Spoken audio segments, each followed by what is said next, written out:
Hello दोस्तों, आइए हमारे YouTube channel science with Rajan sir में आप सभी का स्वागत है। दोस्तों इसके पहले वाले वीडियो में हम देख लिए हैं कि प्रतिरोध होता है क्या है, प्रतिरोधों का समायोजन कितने तरह से किया जाता है, कि प्रतिरोध को सूचित किस चीज़ से किया जाता है और प्रतिरोध का मात्रक क्या होता है। इसके पहले वाले वीडियो में हम देख चुके हैं। यदि नहीं देखा होंगे तो उसको देख लीजिएगा, तब इसको समझना आसान होगा। आज अभी का जो टॉपिक है वो है प्रतिरोधों का श्रेणी क्रम समायोजन क्या है, इसके समतुल्य प्रतिरोध का व्यंजक प्राप्त करें।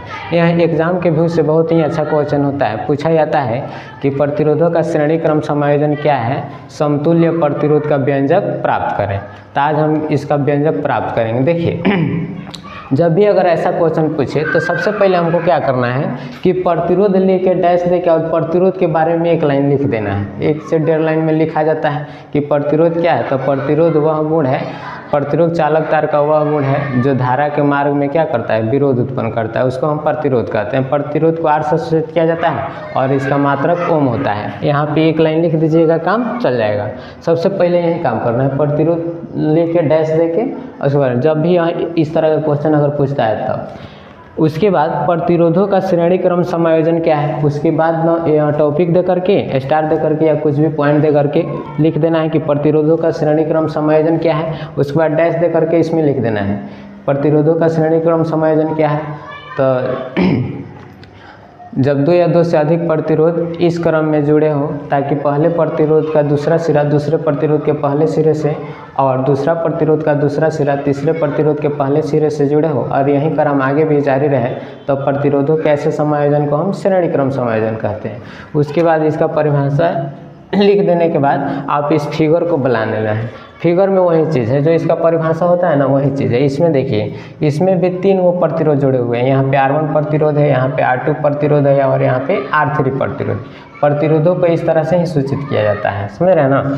उसके बाद देखिए, ये तीनों प्रतिरोध एक ही लाइन में जुड़े हुए हैं, तो इस श्रेणी क्रम में जुड़े हुए हैं। हम परिभाषा क्या बताए हैं कि प्रतिरोधों का ऐसे समायोजन जिसमें पहला प्रतिरोध का दूसरा सिरा दूसरे प्रतिरोध के पहले सिरे से तथा दूसरा प्रतिरोध का दूसरा सिरा तीसरे प्रतिरोध के पहले सिरे से जुड़े हो और यही क्रम आगे भी जारी रहे, यानी और सारे हम प्रतिरोध जोड़ सकते हैं। तो इस तरह के समायोजन को हम प्रतिरोधों का श्रेणी क्रम समायोजन कहते हैं। तो व्यंजक प्राप्त करने के लिए सबसे पहले हमको प्रतिरोध लिख के डैश देके इसके बारे में लिख देना है। उसके बाद प्रतिरोधों का श्रेणी क्रम समायोजन क्या होता है लिख देना है। उसके बाद क्या करना है, इस फिगर को बनाना है। जो परिभाषा है ना वही फिगर को बनाना है। फिगर में क्या करना है कि एक परिपथ बना लेना है, यहाँ पे बैटरी जोड़ देना है, समझ रहे हैं, बैटरी जोड़ देना है। उसके बाद यहाँ पे कुंजी वगैरह लगा देना है। एमीटर चाहते हैं तो लगा सकते हैं, नहीं लगाएगा तो वो काम चल जाएगा। यहाँ पे देखिए, पहल का प्रतिरोध का ही पहल का सिरा हो जाएगा और पहल का प्रतिरोध का ही दूसरा का सिरा हो जाएगा। इसको हम नाम दे रहे हैं सभी सिरों का। इसका नाम A दे दिए हैं, इसका B दे दिए हैं, इन दोनों के बीच के सिरों का C नाम दे दिए हैं और इस सिरों के D नाम दे दिए हैं। उसके बाद देखिएगा और यहाँ पे बैटरी है, यहाँ पे प्लग कुंजी है और इनसे धारा प्रवाहित हो रहा है। धारा जब भी प्रवाहित होता है तो प्लस वाले ध्रुव से माइनस वाले ध्रुव की तरफ प्रवाहित हो रहा है। इधर माइनस है, समझ ना, प्लस वाले ध्रुव से धारा प्रवाहित होगा और माइनस वाले ध्रुव की तरफ आएगा। अब देखिएगा इसमें जो है ना, इस समायोजन में धारा एक ही प्रवाहित होता है। चूँकि एक ही लाइन है तो धारा एक ही प्रवाहित होता है, लेकिन इनके सिरों का जो विभवांतर होता है, विभवांतर अलग अलग हो जाता है। इन तीनों प्रतिरोधों के लिए विभवांतर अलग अलग हो जाएगा। विभवांतर होता क्या है, तो 2 बिंदुओं के बीच के विभव के अंतर को हम विभवांतर कहते हैं।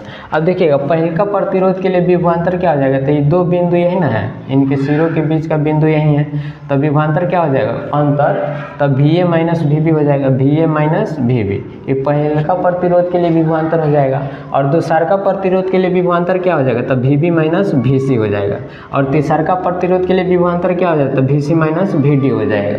इस तरह से जोड़ देना है, खूब अच्छे से लिख देना है। उसके बाद देखिए, हाई देख के घबराइए नहीं कि क्या लिखा हुआ है, यही चीज़ वाला लिखा हुआ है, जो फिगर में है ना वही चीज़ वाला लिखा है कि माना कि R1 R2 एवं R3 3 प्रतिरोध है जो एक दूसरे से श्रेणी क्रम में जुड़े हुए हैं, समझ रहे हैं ना, जिनके सिरों के बीच का विभवांतर क्रमशः VA माइनस VB एवं VB माइनस VC तथा VC माइनस VD, वही चीज़ हम लिखे हुए हैं नीचे, ठीक है। और इन सभी से धारा एक ही प्रवाहित हो रहा है, क्या, I।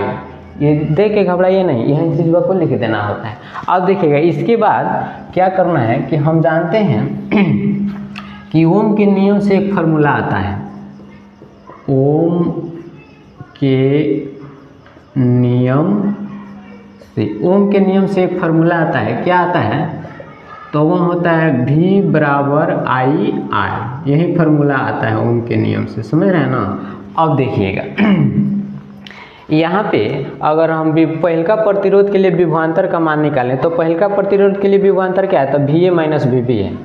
देखिएगा VA माइनस VB बराबर, तो विभवांतर बराबर क्या होता है, धारा गुने प्रतिरोध। तो धारा तो सब में एक ही प्रवाहित हो रहा है, तो धारा I रहेगा, और पहल का प्रतिरोध को हम R1 से सूचित किए हैं, तो यहाँ पे क्या हो जाएगा, R1 हो जाएगा, समझ रहे हैं ना। इसको हम समीकरण 1 मान लेंगे। अब दूसर का प्रतिरोध के लिए हम विभवांतर का मान निकाल रहे हैं, तो दूसर का प्रतिरोध का विभवांतर कितना है, तब VB माइनस VC है, VB माइनस VC बराबर, धारा तो सब में एक ही प्रवाहित हो रहा है, तो धारा I रहेगा, और दूसर का प्रतिरोध के लिए हम निकाल रहे हैं, समझ रहे हैं ना। तो यह R2 से क्या हो जाएगा, गुना हो जाएगा। इसको समीकरण हम 2 मान लेंगे। उसके बाद देखिएगा तीसर का प्रतिरोध के लिए अगर हम विभवांतर का मान निकालते हैं, तो तीसर का प्रतिरोध का विभवांतर क्या है, VC माइनस VD है, VC माइनस VD बराबर, धारा तो सब में एक ही प्रवाहित हो रहा है I, और प्रतिरोध क्या है, अलग अलग है, तो इसके लिए प्रतिरोध R3 हो जाएगा। तो R3 से हम क्या करेंगे, गुना, इसको समीकरण हम 3 मान लेंगे। इतना तो आराम से लिखा सकता है। उसके बाद देखिए ये तीनों समीकरण को इसके बाद हम जोड़ देते हैं। तीनों समीकरण को क्या करना है, जोड़ देना है। समीकरण 1 प्लस समीकरण 2 प्लस समीकरण 3 को जोड़ने पर जब तीनों को जोड़िएगा ना, तो देखिए यहाँ पे VB माइनस में है और यहाँ पे VB प्लस में है, ये माइनस से प्लस वाला कट जाएगा। यहाँ पे देखिए VC माइनस में है और यहाँ पे VC प्लस में है, ये VC से VC कट जाएगा। बचेगा क्या मेरा, VA माइनस VD बचेगा। क्या बचेगा ऊपर, VA माइनस VD। ये बायां साइड में जब जोड़िएगा तो केवल VA माइनस VD बचेगा, और जो माइनस प्लस वाला है वो कट जाएगा। और इधर देखिए क्या बचेगा, जब इन तीनों को जोड़िएगा तो I सब में है, तो I को हम कॉमन कर ले रहे हैं। I सब में है तो I को क्या करेंगे, कॉमन कर लेंगे। देखिए इस वीडियो को हम ज़्यादा से ज़्यादा शॉर्टकट में समझाना चाहते हैं, तो I तीनों में है तो I को कॉमन कर लेंगे। उसके बाद इस सभी प्रतिरोध अलग अलग है तो इसको जोड़ेंगे, R1 plus R2 plus R3, एक लाइन हम काट लिए हुए हैं। अगर इसी को जोड़ते तो बाद में I सब में रहता तो I को कॉमन करना ही पड़ता। अब हम इसको मान लेंगे समीकरण 4, इसको क्या मान लेना है, समीकरण 4 मान लेना है। अब देखिए एक लाइन नीचे लिखना पड़ेगा कि अगर जो अलग अलग जो प्रतिरोध है ना, अगर इसके जगह पर हम एक समतुल्य प्रतिरोध R रख दें तब क्या होगा। तो देखिए यदि अलग अलग प्रतिरोधों की जगह पर अलग अलग प्रतिरोधों के बराबर लिख देते हैं, बराबर एक समतुल्य प्रतिरोध R को रखने पर, अब है सारा प्रतिरोध की जगह पर ही हम समतुल्य प्रतिरोध केवल R रखेंगे, यानी है तीनों प्रतिरोध को जोड़िएगा तो किसके बराबर आना चाहिए, R के बराबर। तो ये तीनों प्रतिरोधों के जगह पर हम एक समतुल्य प्रतिरोध R रख दें।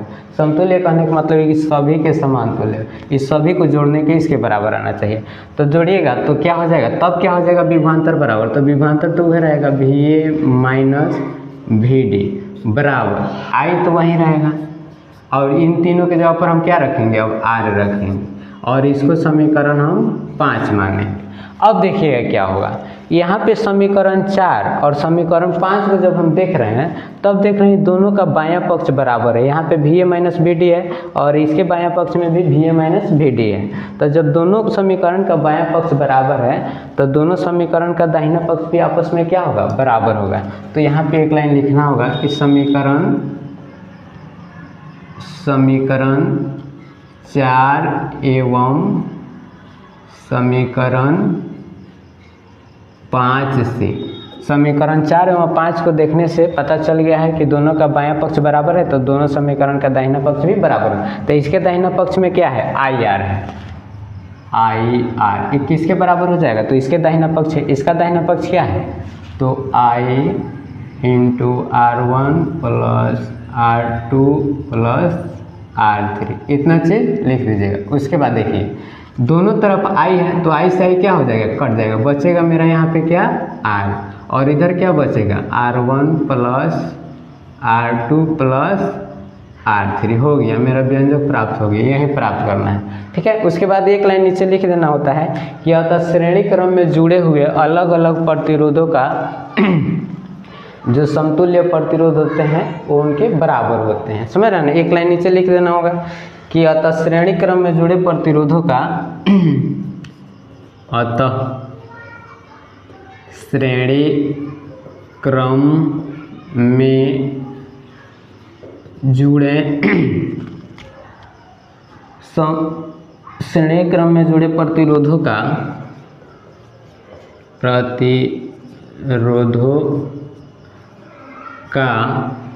समतुल्य